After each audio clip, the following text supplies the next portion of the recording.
Hey guys, I'm back and better than ever.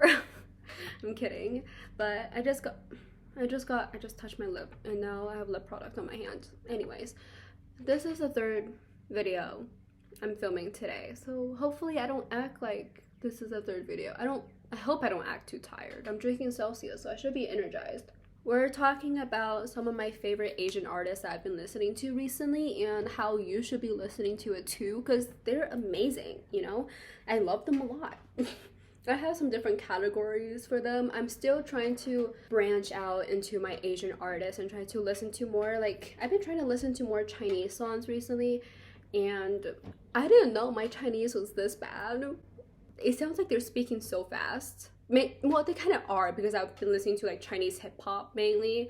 They've been good. I've been loving it. I was just going on like a Chinese hip hop playlist on Spotify, and I'm like, you know what, these songs are bomb. Even though I don't really understand majority of it, other than like a few times where they're like, oh, these certain words are like, oh, those are easy. But anyways, I have 4 different categories. I start off with the first one, which is just like a whole company, is called 88 Rising. This company is mainly features like Asian artists. First one I'm gonna talk about is Rich Brian. I love Rich Brian. I discovered him probably senior year of high school or junior year, when he was featured on like the reaction channel here on YouTube, and I was like, you know what, he's pretty good, let me listen to him. He's an Indonesian rapper, singer, and songwriter and record producer. He got famous off of That Stick, if you know that. He went by Rich Chiga. Just listening to that name, it's very problematic. The reason why he went by Rich, I don't know if I can say it without me thinking about like the N-word.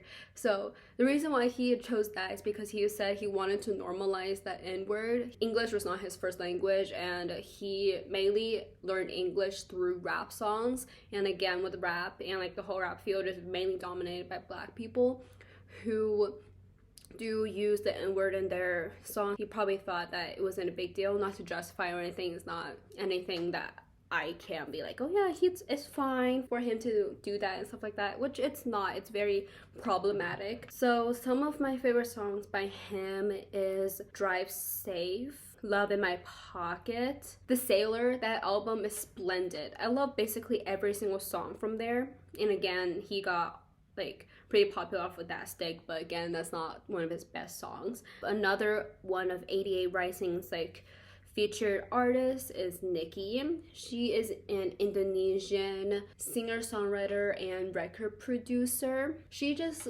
produces some of like the more chill music, the more, not, I wouldn't say basic because I feel like that's such a bad term for music, at least. It's just the very classic, it's not always love songs, but the main songs that I've heard from her were kind of love songs. The main break that she had was one of her songs being featured in Shang-Chi, The Legend of the Ten Rings, which was Every Summertime. I liked her song called Low Key and I Like You. Then there's Joji, one of more famous people from 88 Rising. I only like a couple songs for him, but I think there's a reason why he is so popular. You might know him from his previous online persona called Filthy Frank. He is a singer-songwriter, comedian, and again, he was on YouTube for a little bit before he quit and became like a music artist. Some of my favorite songs from him is Run and Afterthought. I loved Afterthought. I think that's like one of my my favorite song from him. It's just such a good chill song, and it includes Benny. I think that's how you say it.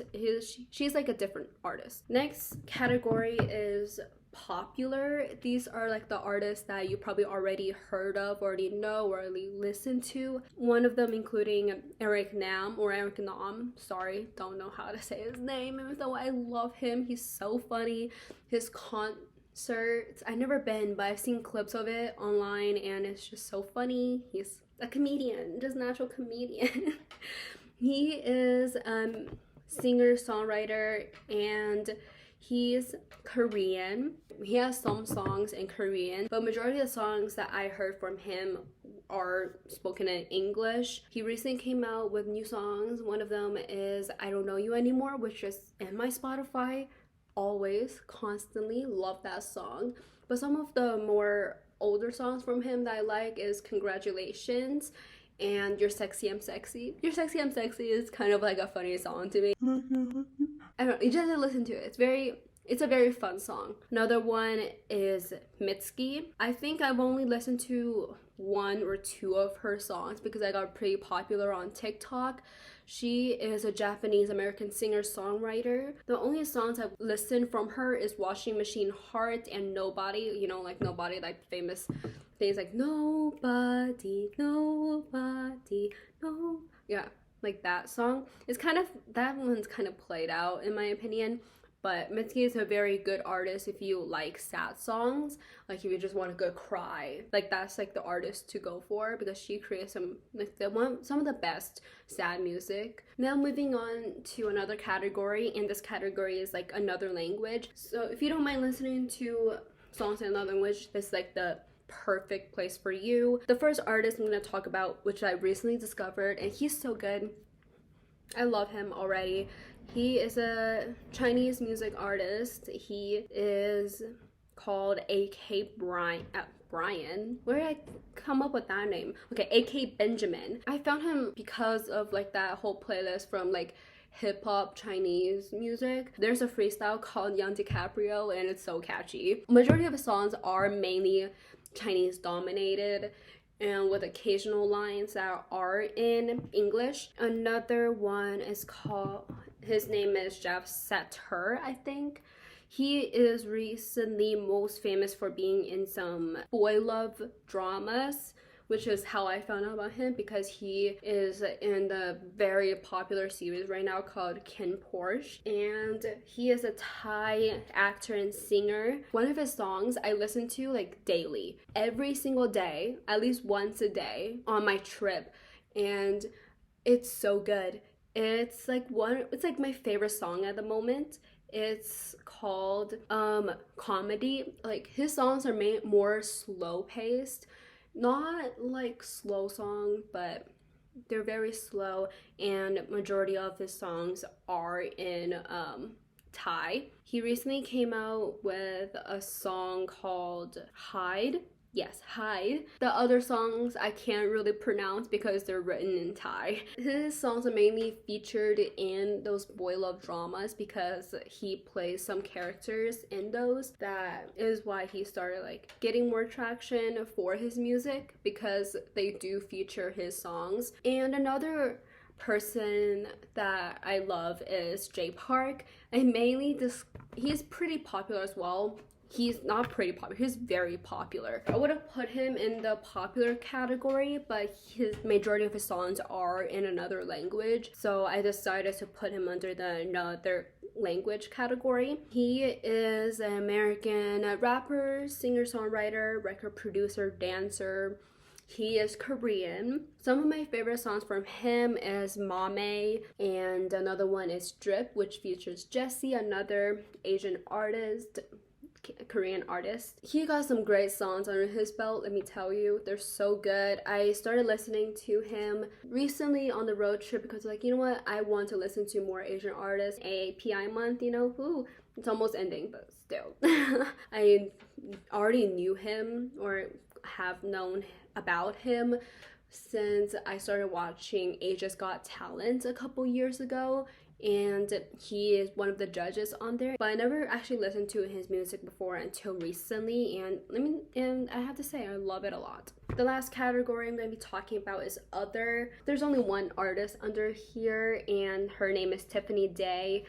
I've been listening to her since high school as well. Around this, I think I discovered her first out of like everyone else on the list. Tiffany Day, I think, got very popular from like a very short Instagram video of her singing into a well, if you know about it. So she is more of like a pop artist. She also posts on YouTube a lot. And another song that's original is So Close. I found that song when I was really looking for like some original songs on YouTube, and that was from 4 years ago. So I probably discovered her somewhere around that time. I was just like, oh, she's so talented, let me listen to more music. And that's how I discovered some other songs like Oh, I Want My Money Back and Commitment Issues. She's very talented, and that's the last artist I have. I still want to discover more people, so if you know of any very talented Asian American artist that I should listen to, tell me down below. I would gladly go check them out. I have a TikTok saved of different artists to listen to. So yeah, that's it for today's video. Thank you so much for watching, and if you lasted this long, how? I've been talking for so long. So thank you for watching, and I'll see you on the next one. Goodbye.